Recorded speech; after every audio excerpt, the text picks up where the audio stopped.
দুপুরের মেনু আজকে কাঁকড়ার ঝাল, চই ঝাল দিয়ে। বডিটা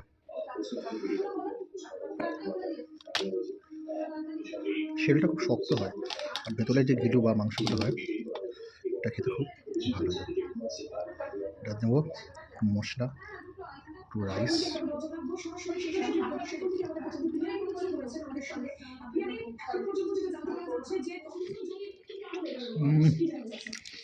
দারুণ দারুণ।